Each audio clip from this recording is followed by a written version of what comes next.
Bienvenue dans le dernier point de l'information. Madame, Monsieur, bonsoir. Tout de suite, les titres. Le président Alassane Ouattara au sommet CEDEAO, CEAC au Togo, la communauté économique des États de l'Afrique de l'Ouest et la communauté économique des États de l'Afrique centrale ont décidé d'unir leurs forces pour faire face au terrorisme. Lancement ce lundi des travaux du 4e pont d'Abidjan, l'ouvrage très attendu des populations devra relier les communes de Yopougon, Atekoubé, Adjamé et au Plateau. La première pierre a été posée par le Premier ministre Amadou Gon Coulibaly.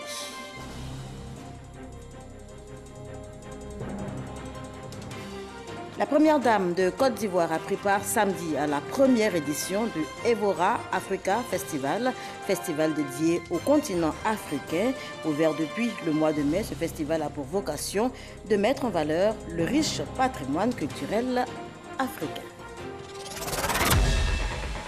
Voilà pour les titres. Je vous le disais donc tantôt, le président Alassane Ouattara est au sommet CEDEAO, CEAC au Togo. La communauté économique des États de l'Afrique de l'Ouest et la communauté économique des États de l'Afrique centrale ont décidé de se mettre ensemble pour faire face au terrorisme. On en parle avec Jérôme Kofi Abola.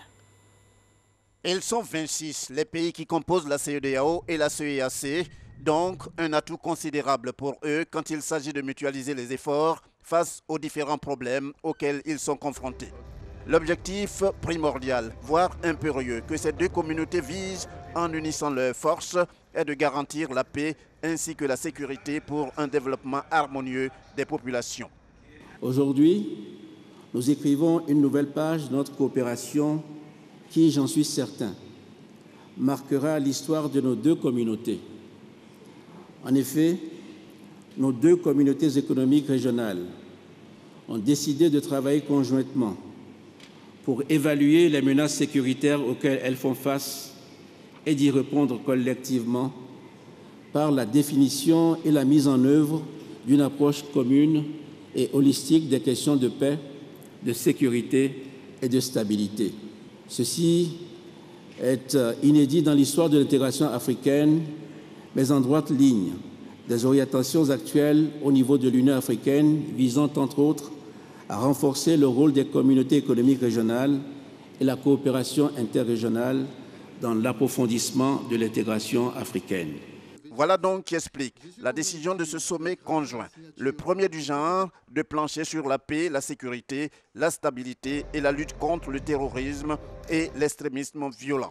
Il s'agit en fait de la mise en place d'un mécanisme mixte en vue de l'examen des questions sécuritaires de cet espace communautaire.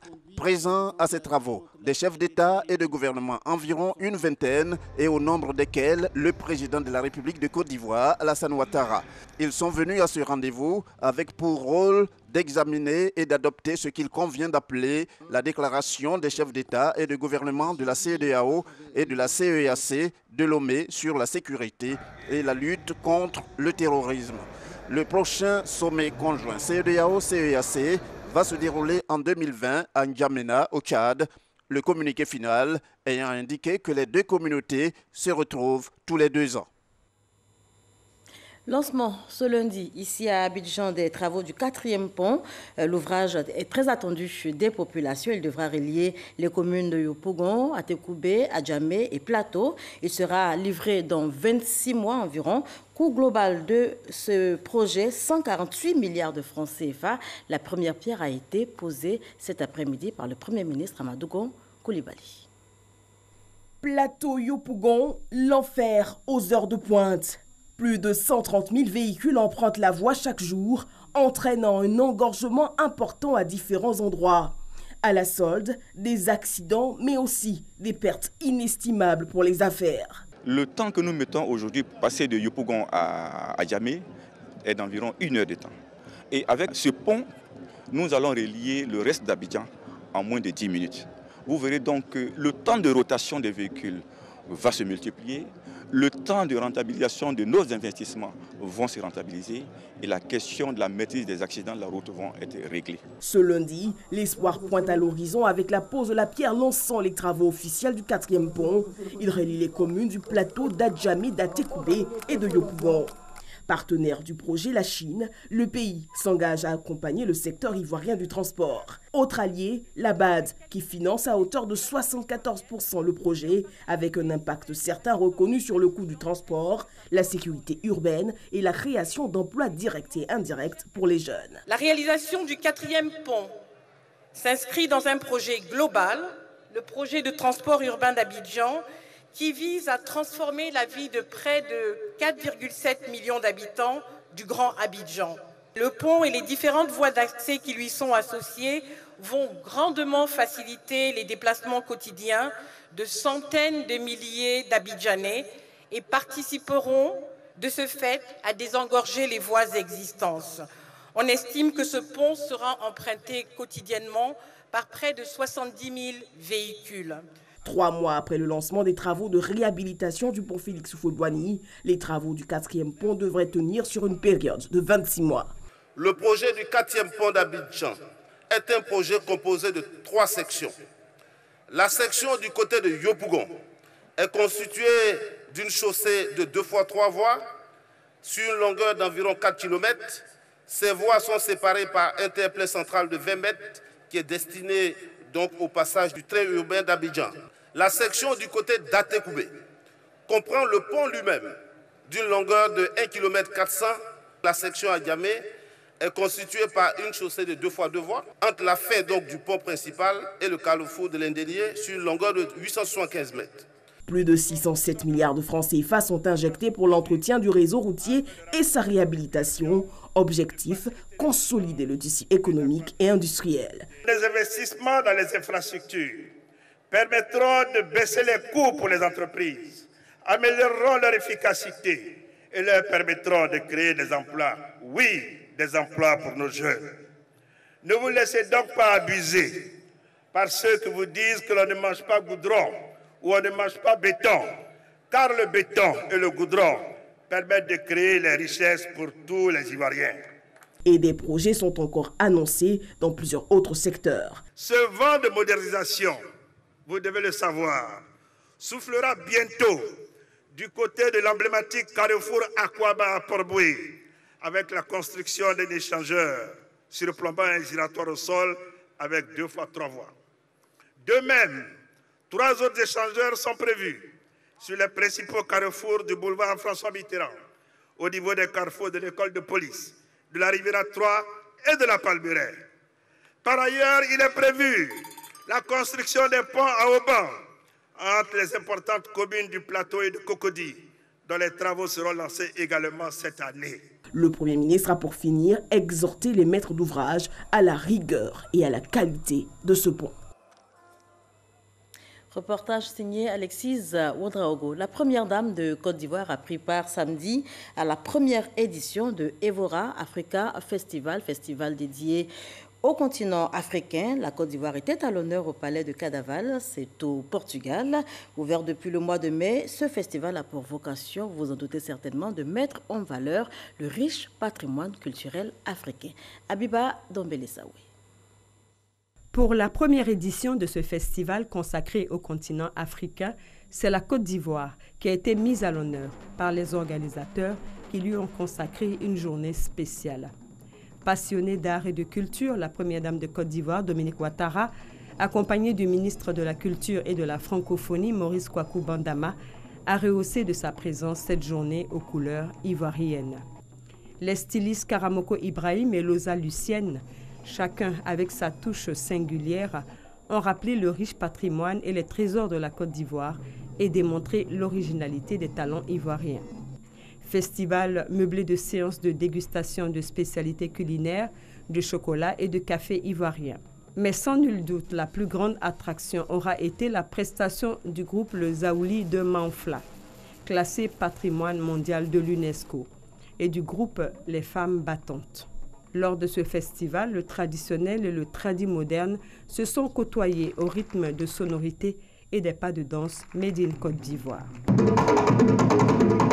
Le festival Evora Africa est une belle initiative qui met en avant la richesse culturelle de l'Afrique à travers des expositions, des concerts et des conférences mises en scène dans le majestueux palais de Kadavala. Pendant 3 mois, des artistes venus de toute l'Afrique font découvrir au public les rythmes et les traditions de notre continent. Pour Alain Weber, directeur artistique du festival et fin connaisseur de l'art africain, c'est l'Afrique qui est célébrée à travers la Côte d'Ivoire. Certes, la Côte d'Ivoire est un pays contemporain, moderne, qui a développé sa propre économie, mais c'est aussi un pays qui a un trésor culturel, musical extraordinaire. Le Zaouli, qui est un ancien rituel qui se transmute et qui perdure aujourd'hui dans le monde contemporain, et les femmes battantes que vous avez pu découvrir, qui sont l'expression même aussi de la nouvelle jeunesse musicale d'aujourd'hui, et de montrer comment l'Afrique est toujours vivante et fière de sa culture. Madame la Première Dame, aussi bien en Côte d'Ivoire qu'en dehors de notre pays, vous avez choisi d'associer intimement votre image au développement de nos arts et cultures. Votre dynamique et chaleureux engagement au service de nos arts et cultures leur valent le rayonnement que nous connaissons. Ces ensembles culturels et artistiques sont des ambassadeurs qui viennent apporter leur appui à nos diplomates de carrière pour assurer le rayonnement international de notre pays. Evora Festival Africa, c'est aussi une exposition dénommée African Passion. Un rendez-vous d'œuvres d'artistes africains, tableaux et photographies que la délégation ivoirienne a parcouru. Je me réjouis d'autant plus que la Côte d'Ivoire est mise à l'honneur aujourd'hui à l'occasion du prestigieux festival Evora Africa. Cet événement culturel est l'occasion idéale de présenter les richesses de notre beau pays et d'illuminer le savoir-faire de nos artistes et de nos créateurs au-delà de nos frontières. Monsieur le maire, cette rencontre d'aujourd'hui est le témoignage fort de l'amitié qui existe entre nos deux nations, ce qui se consolide de jour en jour. Signalons qu'à son arrivée à Evora, la première dame de Côte d'Ivoire, Dominique Ouattara, a été reçue de façon solennelle par le maire Carlos Pinto de Sá et la municipalité pour témoigner de l'amitié entre la Côte d'Ivoire et le Portugal. Pénurie de gaz butane dans le district d'Abidjan. Les choses vont bientôt rentrer dans l'ordre. Le directeur général de la Petrosi, Société nationale d'opération pétrolière de Côte d'Ivoire, rassure les populations quant aux dispositions prises pour donc résoudre le problème. Entre autres raisons de cette pénurie, notez le refoulement de gaz de mauvaise qualité, également quelques problèmes techniques, toujours selon la Petrosi. On en parle avec Ami Sissoko. La pénurie de gaz butane rencontrée sur le marché local a été occasionnée par le refoulement de cargaisons non conformes selon la Direction générale de la Petrosi, une mesure pour protéger la population. Toutes les sociétés pétrolières qui distribuent le gaz butane en bouteilles, c'est-à-dire conditionné pour nos ménages, ont des centres remplisseurs et toutes se ravitaillent à partir du butane que Petrosi importe pour le marché national. Malheureusement, nous avons eu des problèmes techniques. Il s'est agi d'un butanier qui est venu avec une cargaison de butane et nous avons testé ce produit. C'est la procédure. Et lorsque la composition du produit n'est pas conforme, nous sommes tenus de rejeter ce produit. Ça, c'est une cause. Un autre problème à la base de la pénurie. Les travaux d'agrandissement et d'approfondissement du port d'Abidjan pour accueillir de plus grands navires ont occasionné une plus grande ouverture sur la mer. Une situation qui crée des courants marins plus forts, rendant donc l'accostage des navires difficile, souligne la Direction générale de la Petrosi. Nous avons constaté que les courants, la houle est très forte. Nous pouvons avoir un bateau qui est garé avec du butane, il entre dans le canal mais il ne peut pas accoster. Donc il ressort, il attend en mer jusqu'à ce que la météo et la tour de contrôle, c'est-à-dire la vigie du port, l'autorisent parce que le courant est gérable. Alors ces effets sont saisonniers, c'est ce que le port nous dit. Le mois de juillet est très sensible. Nous estimons que du point de vue structurel, tous les centres remplisseurs ont reçu du produit. Et la capacité de stockage de toutes les sphères dans le pays nous permet d'avoir du stock pour 10 à 15 jours. Ibrahima Diaby a également déploré le détournement du gaz butane à d'autres fins. Le butane conditionné qui est mis dans les bouteilles de 6 kg, 12 kg, est subventionné par le gouvernement et il est destiné aux ménages. Alors si on fait un usage qui est autre, si c'est à la marge, c'est peut-être gérable, mais si c'est des quantités importantes, cela contrarie nos efforts. Je fais allusion à l'utilisation du butane, par exemple, dans nos véhicules personnels, en lieu et place de l'essence super, ou même dans des véhicules de transport. La capacité locale du gaz butane du marché ivoirien est estimée à 17 300 tonnes. Actuellement, la capacité disponible est de 12 300 tonnes, dont 5 000 tonnes de déficit. Les responsables de la Petroci rassurent la population que tout entrera dans l'ordre très bientôt. Les investisseurs burkinabés encouragés à booster l'économie de leur pays. Cela passe nécessairement par la signature de plusieurs partenariats, notamment avec les hommes d'affaires ivoiriens. Une rencontre, justement, a été initiée par le gouvernement burkinabé pour évoquer la question. Francis Boifo. Actuellement, de 6,7%, le Burkina Faso veut porter son taux de croissance à 2 chiffres les années à venir. Plusieurs réformes sont initiées pour faciliter l'investissement. Aujourd'hui, le délai pour créer une entreprise au Burkina est fixé à 24 heures. Et aussi pour créer une SARL, le capital est librement fixé.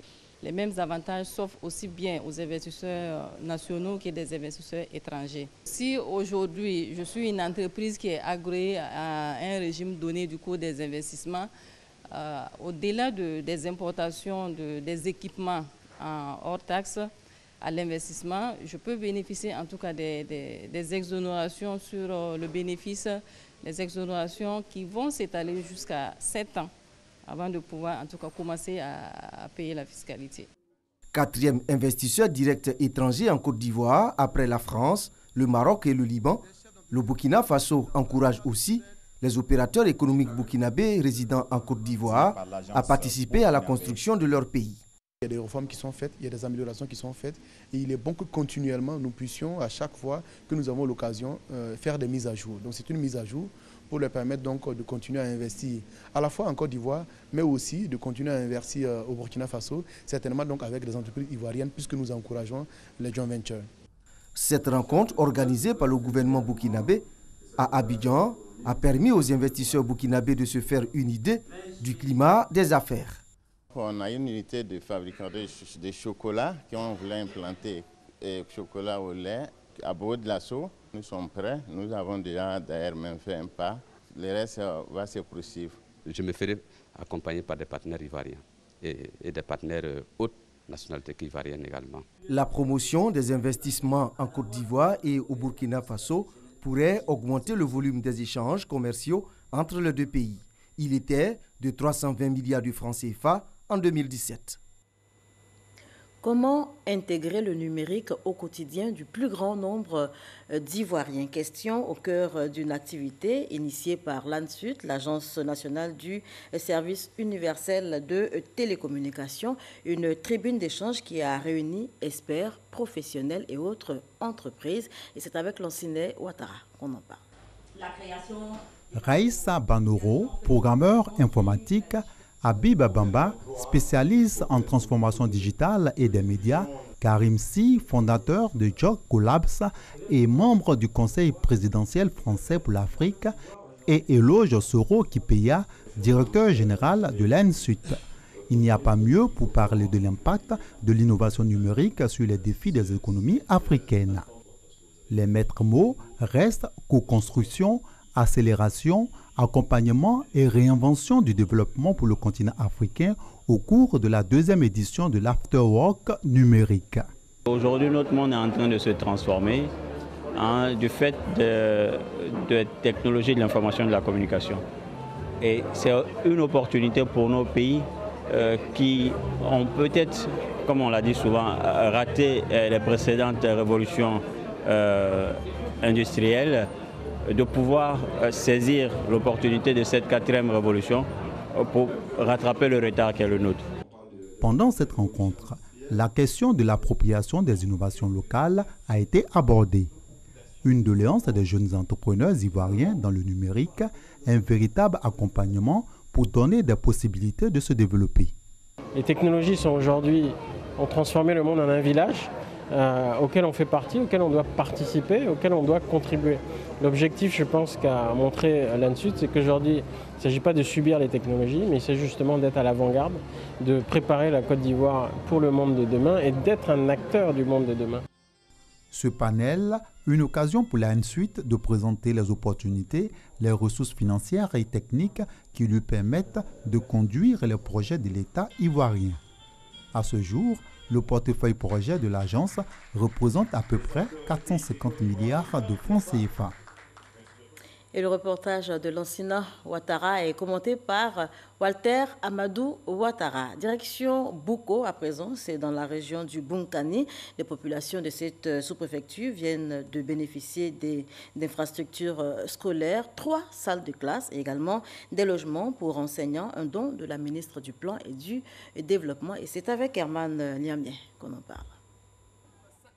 Un bâtiment de 3 salles de classe et 3 logements pour enseignants pour renforcer le dispositif d'accueil de l'école primaire publique de Bouko, sous-préfecture située à 30 km de Bouna, le chef-lieu de la région du Bunkani. C'est une contribution du ministre du Plan et du Développement Niali Kaba, elle-même fille du village. À travers cette action, elle entend apporter un soutien aux efforts des villageois pour l'éducation des fils et filles du village. Les parents ont montré vraiment beaucoup d'engouement à envoyer leurs enfants à l'école. Donc il était normal que lorsque nous faisons un clin d'œil vis-à-vis de la population, ce soit la question de l'éducation qui est une question centrale. Le savoir étant le précurseur du développement. L'école est importante, il faut mettre les enfants à l'école. Malgré le fort taux de scolarisation constaté dans la région du Bunkani, les résultats scolaires ne sont pas encore satisfaisants. Par exemple, cette année, sur les 48 candidats proposés à l'examen du CEPE, seulement la moitié, soit 24 candidats, ont été déclarés admis. Le problème est un peu à les parents, puisque à l'école, on essaie de faire le meilleur.